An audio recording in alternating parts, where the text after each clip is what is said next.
Olá a todos, sou a professora Mariana Alves, professora de língua portuguesa, sou formada na Universidade Estadual do Maranhão. Estaremos juntos nesta disciplina de língua portuguesa, certo? Hoje nós iremos introduzir com o seguinte conteúdo: linguagem, língua e variedade linguística. Muito bem. Nós iremos introduzir a aula com o conceito de linguagem. Linguagem é o uso da língua como forma de expressão e comunicação entre as pessoas. Agora, a linguagem não é somente um conjunto de palavras faladas ou escritas, mas também de gestos e imagens. A linguagem ela está presente em diversos elementos. Ela está presente em todos os mecanismos de comunicação. Por exemplo, o nosso corpo. Quando estamos ansiosos, geralmente a gente balança o pé, né? Quer dizer o quê? Que estamos ansiosos, que estamos agoniados. Ou quando cruzamos os braços, geralmente dá a ideia que estamos bravos com alguma coisa. Ou quando os nossos ombros tendem a cair, dando a ideia que estamos cansados. E essas são formas de linguagem. Pode ser expressas por gestos. Quando alguém pergunta como vai, e aí você dá só o legalzinho dizendo que você está bem. Ou por meio de uma imagem. Temos como exemplo placas de trânsito, né, que precisamos seguir aquela determinada imagem que a figura expressa, certo? Além dessas, temos libras, temos o braille, temos a dança, temos a pintura e entre outros. E essa linguagem há três formas.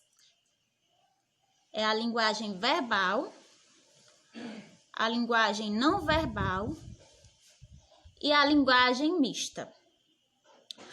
A linguagem verbal é o uso da escrita ou da fala como meio de comunicação. Ou seja, a linguagem verbal ela é formada por palavras, tanto oral, que é falada, ou como escrita. A oral é a que se usa quando o interlocutor está frente a frente conosco e justamente podemos falar com ele. Já a escrita em tese é usada quando o interlocutor está ausente, por exemplo, por meio de bilhetes, obras, jornais e etc. A linguagem não verbal, ela é o uso de imagens, figuras, desenhos, símbolos, dança, tom de voz, postura corporal, pintura, música, mímica, escultura e gestos como meio de comunicação. O nosso corpo, as nossas expressões faciais e o próprio silêncio, às vezes, constrói mais sentido do que uma fala ou um texto escrito. Basta nos lembrarmos daquele olhar de mãe, quando seu filho apronta, né? A gente já sabe, quando a mãe faz a cara ruim no meio da rua, você já sabe que aprontou alguma coisa e lá está transmitindo a ideia que você entende perfeitamente. E a linguagem não verbal, ela se estabelece por meio de palavras, mas muitas vezes por meio de índices, de ícones, símbolos, por exemplo. Essa linguagem ela é tão importante que mesmo que estejamos comunicando com alguém que não partilha conosco do mesmo código, nós conseguimos. Muitas vezes ela se efetiva por meio de mímicas, de forma como postamos o nosso corpo, ou até mesmo utilizando-nos de um sorriso. E temos também a linguagem mista. A linguagem mista é aquela que simultaneamente utiliza a linguagem verbal e não verbal. Por exemplo, uma história de quadrinhos ou um cartaz de publicidade são exemplos de linguagem mista, né? Como mostra aí na figura. A figura mostra um homem, certo? Uma figura de um homem. E também tem a linguagem verbal aí, né? que está escrita da seguinte forma: um herói de verdade nunca morre. E conseguimos observar bem essa ocorrência quando lemos histórias em quadrinhos, né? Conseguimos observar a linguagem mista quando a gente observa quadrinhos. Um exemplo de linguagem mista é essa videoaula. Vocês podem ver figuras, e também podem ver palavras, né? De forma verbal. A ideia ao utilizar esse tipo de linguagem é de ampliar as possibilidades comunicativas, uma vez que em determinados atos comunicativos, apenas a verbal ou apenas a não verbal não se fazem suficientes, sendo necessário unir as duas, que é o que estamos fazendo aqui hoje.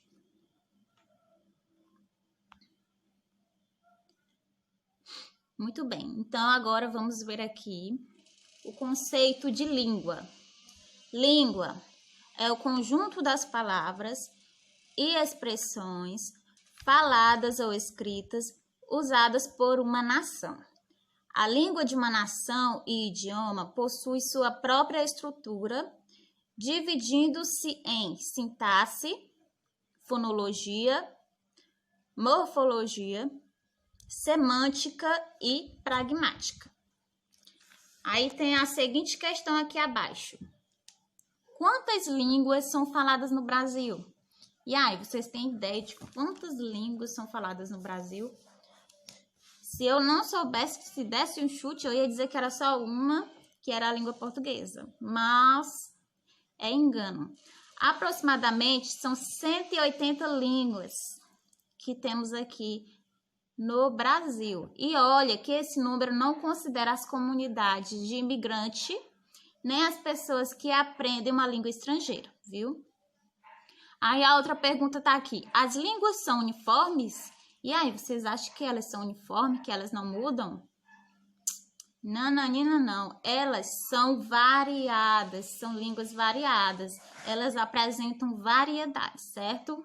Então, a língua, ela é um código verbal característico, ou seja, um conjunto de palavras e combinações específicas compartilhado por um determinado grupo, tá? Agora vamos ver sobre variação linguística. A variação linguística, ela se dá por meio de várias formas. Aqui no exemplo, na imagem, nós temos a variedade geográfica, ou seja, essa variedade muda por regiões. Por exemplo, no Maranhão aqui, quando a gente está surpresa, a gente geralmente fala oxi. Em Minas Gerais, como é? Uai. Também temos a variedade na parte da faixa etária, né? Geralmente os jovens, eles costumam usar gírias, certo? Diferente das pessoas que têm um pouco mais de idade, certo? Temos também a variação histórica, que ela ocorre com o desenvolvimento da história. Por exemplo, temos a palavra vós-me-ser, que era utilizado bem antes. Hoje, essa palavra diminuiu e a gente utiliza apenas o você. Temos também a variedade de gênero, certo? Que muda o vocabulário do masculino para o feminino. Temos essa variedade também na parte profissional, certo? A gente sabe que no profissional é preciso uma língua mais formal, diferente da nossa coloquial, que a gente utiliza no dia a dia. Também temos a variedade na forma digital. Digital que a gente utiliza vários emojis, palavras abreviadas, certo? Temos também a variedade na forma social, que ela é percebida por classes sociais em uma conversa. Por exemplo, a gente pode citar uma conversa entre um advogado e um morador de rua. A gente sabe que a diferença é bem visível, certo? O advogado, tem uma linguagem mais formal, e aquele morador de rua, que não tem acesso tanto ao conhecimento, ele tem uma palavra, um vocabulário mais rebuscado, certo? E outro conceito aqui que eu trouxe foi idioleto. Idioleto é o quê? São marcas pessoais da fala e existem traços linguísticos que identificam a fala de cada usuário da língua.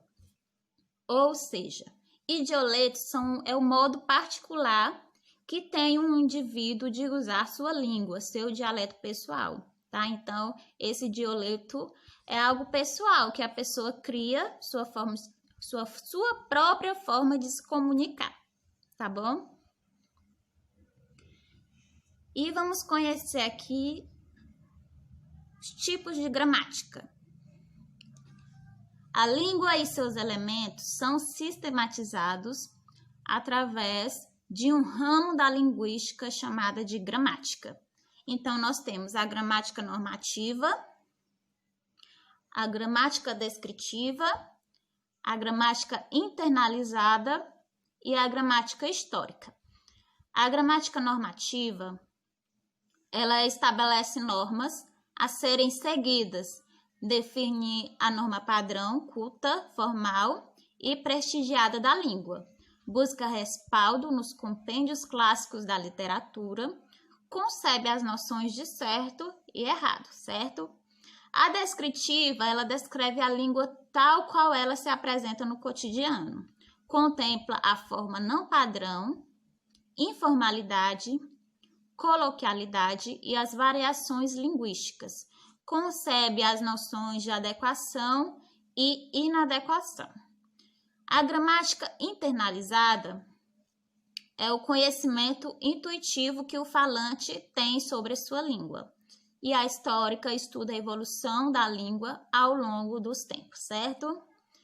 E é necessário que saibamos essas gramáticas para termos o suporte, certo? Para nos auxiliar na escrita de todos esses gêneros e tipos textuais, certo? Gênero textual é o quê?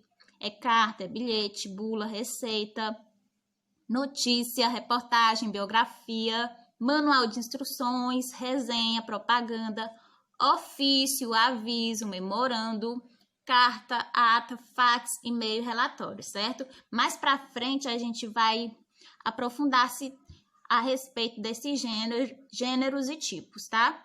E os tipos textuais são narrativo, descritivo, argumentativo, injuntivo, expositivo e conversional. Muito bem. Agora nós iremos iniciar nas questões. Essas questões são todas relacionadas ao conteúdo que nós acabamos de ver, certo? Língua, linguagem, variedade linguística, certo?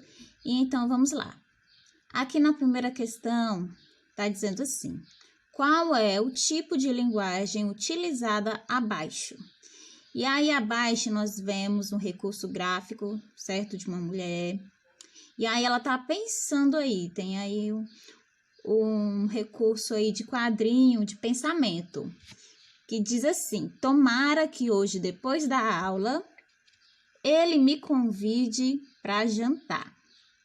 E aí, nós temos a opção de marcar linguagem verbal. Linguagem verbal? Sim, ela tá utilizando a verbal, mas só a verbal? Aí, a 2, linguagem não verbal. Temos, né, linguagem não verbal é a moça, né? E a terceira, linguagem mista, né? Nós sabemos que a linguagem mista é uma junção entre a verbal e a não verbal, certo? Então, já temos aí a resposta da primeira questão, viu? Linguagem mista. Linguagem conotativa também não, tá? Então, gabarito aí número 3, certo? Segunda questão. Na segunda questão, está perguntando o quê? Quando assistimos um jogo de futebol, as linguagens verbal e não verbal estão envolvidas, certo? Isso aí é uma afirmação.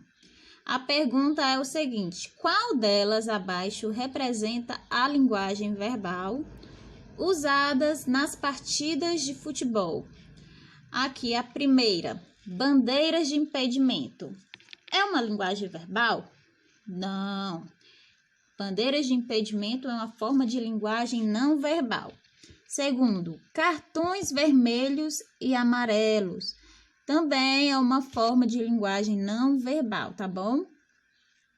Terceiro, locutor do futebol. Bingo! É exatamente essa aqui, viu? Locutor de futebol. Por quê?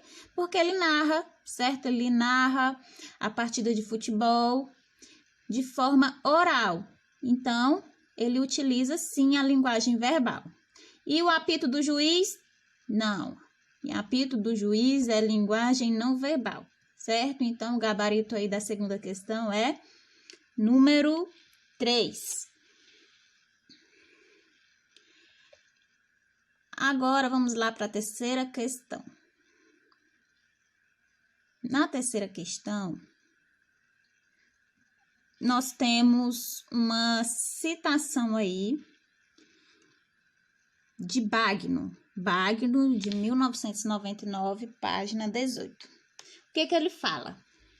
Contudo, a divergência está no fato de existirem pessoas que possuem um grau de escolaridade mais elevado e com um poder aquisitivo que consideram um determinado modo de falar como o correto, não levando em consideração essas variações que ocorrem na língua. Porém, o senso linguístico diz que não há variação superior à outra. E isso acontece pelo fato de, no Brasil, o português ser a língua da imensa maioria da população. Não implica automaticamente que esse português seja um bloco compacto, coeso e homogêneo. Certo? Ele falou aí o quê? Que existem variedades linguísticas, certo? E não há um padrão homogêneo, coeso a ser seguido por todos, certo? Precisamos respeitar todas as variações linguísticas que temos, certo? E aqui está dizendo o quê?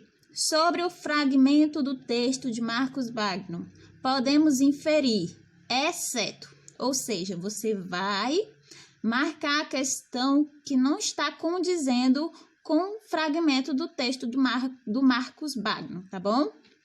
Vamos ler.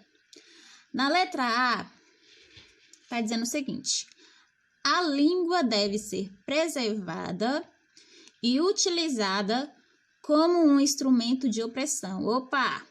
Já encontramos aqui a alternativa que não tem nada a ver com o fragmento, né? Claro que não, a língua de jeito e maneira deve ser um instrumento de opressão. E aqui, vamos terminar de ler. Quem estudou mais define os padrões linguísticos, analisando assim o que é correto e o que deve ser evitado na língua. Certo, gente? Então, a gente já viu aqui que essa alternativa não tem nada a ver, certo? Com variedade linguística. Não tem nada de opressão, viu? Vamos ver as demais alternativas. Na letra B está dizendo assim: as variações linguísticas são próprias da língua e estão alicerçadas nas diversas intenções comunicacionais, certo? Correto, viu? Não é essa alternativa aqui. C. A variedade linguística é um importante elemento de inclusão, além de instrumento de afirmação da identidade de alguns grupos sociais. Também está correto. Na letra D, o aprendizado da língua portuguesa não deve estar restrito ao ensino das regras. Correto também. E a última, segundo Bagno, não podemos afirmar que exista um tipo de variante que pode ser considerado superior à outra, já que todas possuem funções dentro de um determinado grupo social. Também correto. Então, gente, gabarito aí do exercício 3, letra A, tá? Jamais, de maneira alguma, a língua pode ser feita como um instrumento de opressão, tá bom? Essa linguagem, ela é fundamental. é fundamental que as variações linguísticas sejam respeitadas e compreendidas, já que dizem respeito a um organismo vivo, tá bom? Que é a língua. Esta, por sua vez, jamais deve ser utilizada como um instrumento de opressão, pois cada variante exerce uma função dentro de um grupo social. Respeitar as variações linguísticas é um dos princípios da cidadania, tá bom? Vamos lá agora para a quarta questão.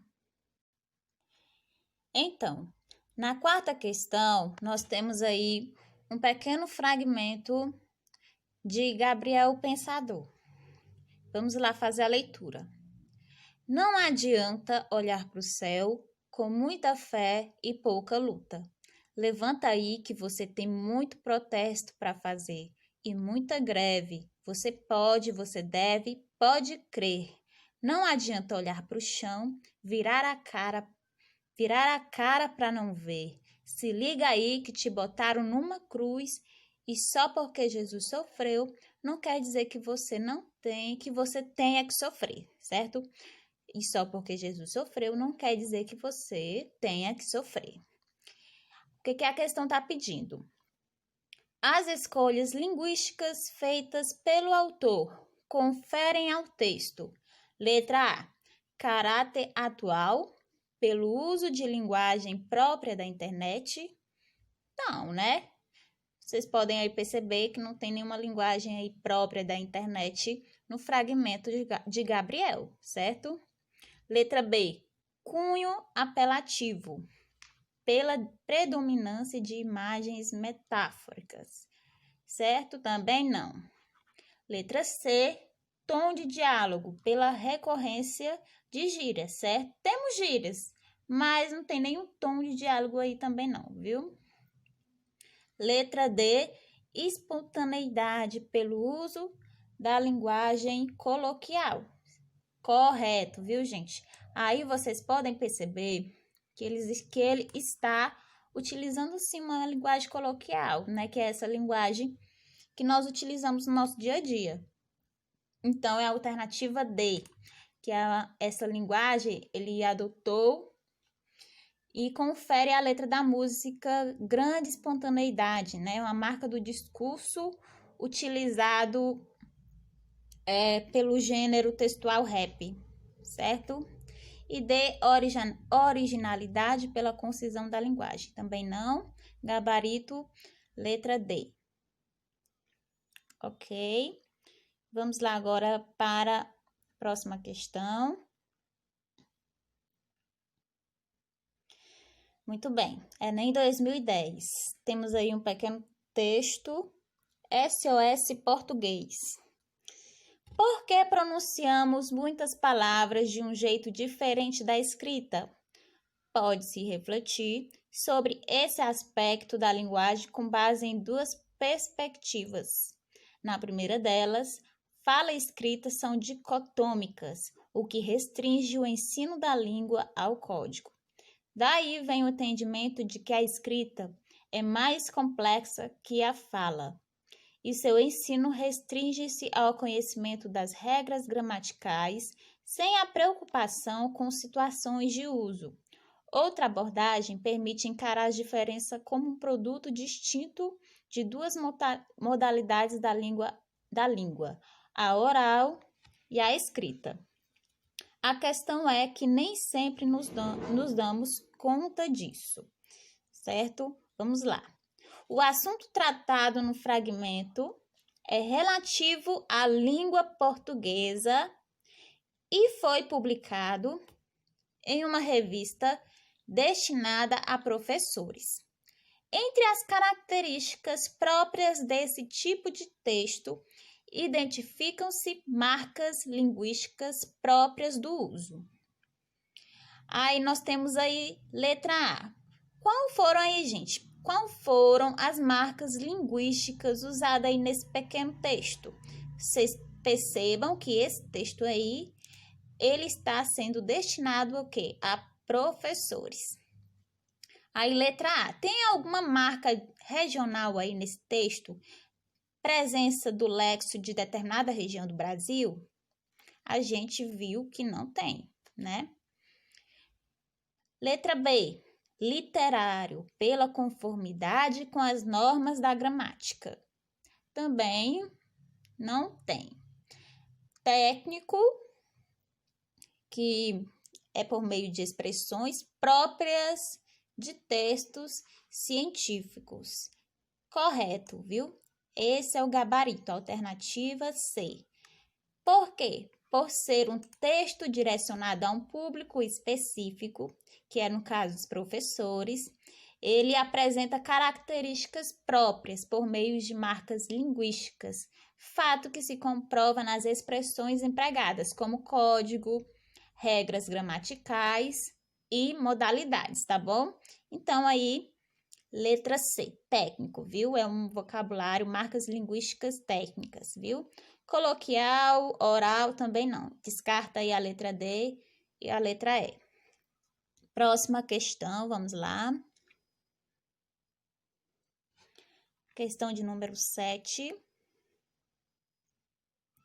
Diz assim: mandinga era a denominação que, no período das grandes navegações, os portugueses davam à costa ocidental da África. A palavra se tornou sinônimo de feitiçaria, porque os exploradores lusitanos consideram bruxos os africanos que ali habitavam. É que eles davam indicações sobre a existência de ouro na região. Em idioma nativo, mandiga designava terra de feiticeiros. A palavra acabou virando sinônimo de feitiço, sortilégio.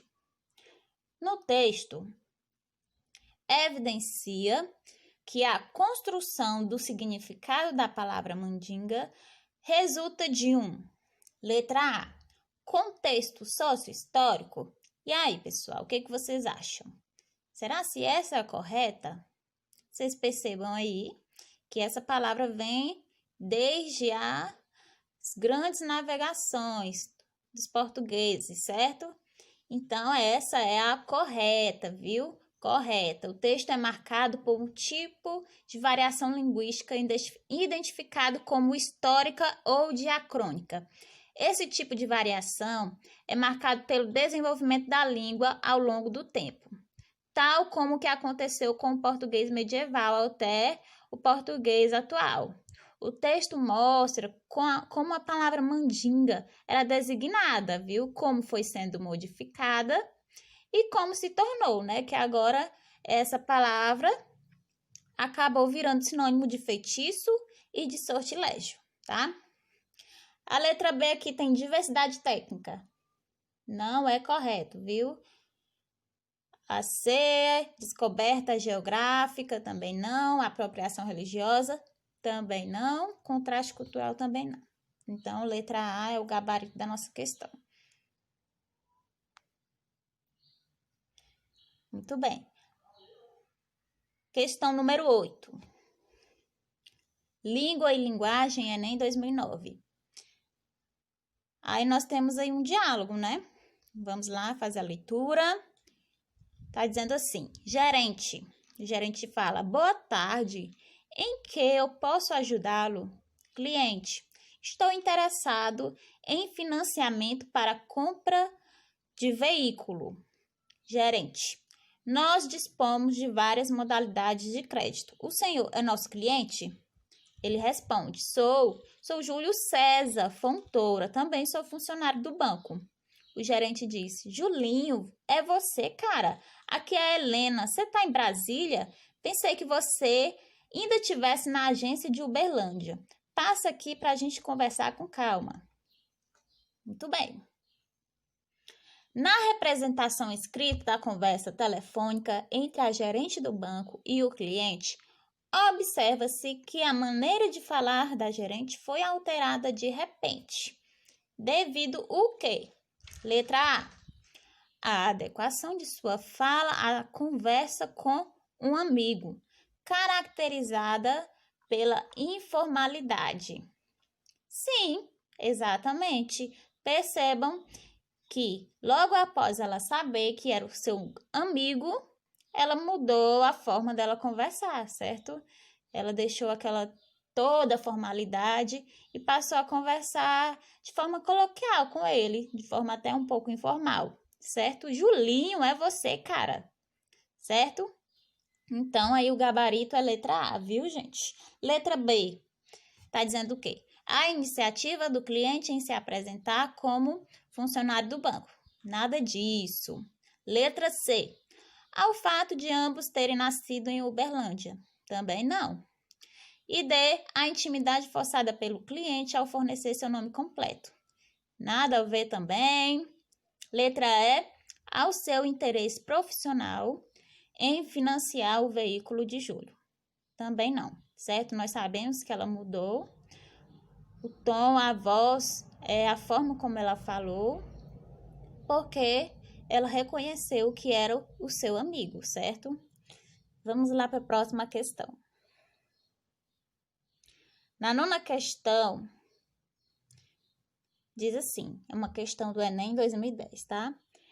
Carnavalha, repique tocou, o surdo escutou e o meu coração borim. Cuíca gemeu, será que era meu? Quando ela passou por mim. Vamos lá. No 3º verso, o vocábulo coração borim, que é a junção de coração mais samba mais tamborim. Refere-se, ao mesmo tempo, a elementos que compõem uma escola de samba e a situação emocional em que se encontra o autor da mensagem. Com o coração no ritmo da percussão, essa palavra corresponde a letra A, estrangeirismo, uso de elementos linguísticos originados em outras línguas e representativos de outras culturas. E aí, o que vocês acham? Não, né? Letra B, neologismo, criação de novos itens linguísticos pelos mecanismos que o sistema da língua disponibiliza. E aí? Sim, neologismos são basicamente palavras novas que geralmente as pessoas criam. A gente sabe que essa coração borim não existe de jeito nenhum, né? Foi uma junção aí de 3 palavras que ele juntou e criou essa nova palavra, viu, gente? Então, aí o gabarito da questão é letra B, neologismo, certo? Gíria não é, regionalismo também não, muito menos termo técnico, tá bom? Então, é um tipo de neologismo. Vamos aqui para a 10ª questão. 10ª questão, vocês podem perceber aí, nós temos aí uma figura representando uma criança trabalhando, certo?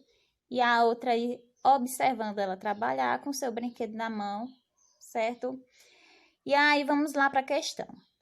O artista gráfico polonês nasceu em 1976 e recebeu diversos prêmios por suas ilustrações. Nessa obra, ao abordar o trabalho infantil, ele usa sua arte para, letra A, difundir a origem de marcantes diferenças sociais. E aí, o que vocês acham? Letra B, estabelecer uma postura proativa da sociedade. Letra C, provocar a reflexão sobre essa realidade. Letra D, propor alternativas para solucionar esse problema. Letra E, retratar como a questão é enfrentada em vários países do mundo. Percebam que ele está abordando o quê? Ele está abordando aí na figura a respeito do trabalho infantil, né? Enquanto uns não têm o direito de brincar, outros são obrigados a trabalhar logo cedo, tá, gente? Então, a alternativa que mais se encaixa aí é a alternativa de letra C, viu? Ele provoca a reflexão sobre essa realidade, sobre o trabalho infantil, tá bom?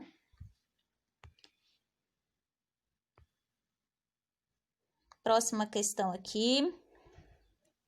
Sobre as linguagens verbal e não verbal, estão corretas, exceto. Então, nós iremos aqui marcar a alternativa que está inadequada, viu? Sobre linguagem verbal e não verbal.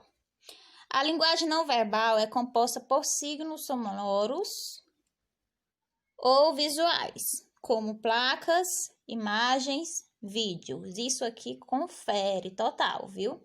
Letra B. A linguagem verbal diz respeito aos signos que são formados por palavras. Elas podem ser sinais visuais e sonoros. Tá correto também, viu? E a C. A linguagem verbal, por dispor de elementos linguísticos concretos, pode ser considerado superior à linguagem não verbal. Opa, já encontramos aqui, viu? O gabarito. Não tem nada a ver essa questão de ser superior à não verbal, viu? Todas as duas linguagens, tanto verbal como não verbal, elas são, sim, importantes, tá? E não tem nenhuma superior uma à outra. As duas se completam, tá? As duas são importantes, viu? Então, é aqui o nosso gabarito, viu? Letra C. E a D, vamos aqui fazer a leitura. Linguagem verbal e não verbal são importantes, né? Como eu falei, e o sucesso na comunicação depende delas, ou seja, quando o interlocutor recebe e compreende uma mensagem adequadamente. Agora aqui vamos para a nossa última questão, para finalizar. A questão está falando aqui, bora lá ler esse cartoon de Caulos. Aí vocês podem ver um passarinho, né? Eu acredito que seja um passarinho. E aí ele fala o seguinte no primeiro quadrinho: uma pedra no meio do caminho. No segundo ele pergunta: e agora? No terceiro, se eu tivesse talento, faria um belo poema. No quarto, mas eu. No quinto, sou apenas. No sexto, um passarinho prático. E aqui vamos para as alternativas aqui, viu? Os tópicos. Vamos aqui selecionar qual é o correto. Sobre o cartoon de Caulos, assinale a proposição correta. Aqui na primeira proposição, a linguagem verbal é desnecessária para o entendimento do texto. Será, pessoal? Será se essa linguagem verbal aí que está escrita entre os quadrinhos, ela é desnecessária? De jeito maneira, né? Ela é essencial para o entendimento do quadrinho, viu? Então, essa daí não é, viu? A 2. A linguagem verbal e não verbal são necessárias para a construção dos sentidos pretendidos pelo cartunista. Correto, viu? São necessárias. Proposição 3. O cartunista estabelece uma relação de intertextualidade com o poema no meio do caminho. Sim, a gente conhece, né? Um poema bem conhecido, No Meio do Caminho Tinha uma Pedra, viu? De Carlos Drummond de Andrade. Faz, sim, essa intertextualidade aí no terceiro quadrinho. Ele fala assim: se eu tivesse talento, faria um belo poema, né? Ele está intertextualizando aí com o poema de Carlos Drummond de Andrade. Então, nós temos aí o gabarito 2 e 3, né? Que é a alternativa B. E são essas as questões que eu trouxe para vocês, certo? Espero que vocês possam compreender esse conteúdo, tá? É um conteúdo bom, tá? Importante. E é isso, pessoal. Até mais e bons estudos.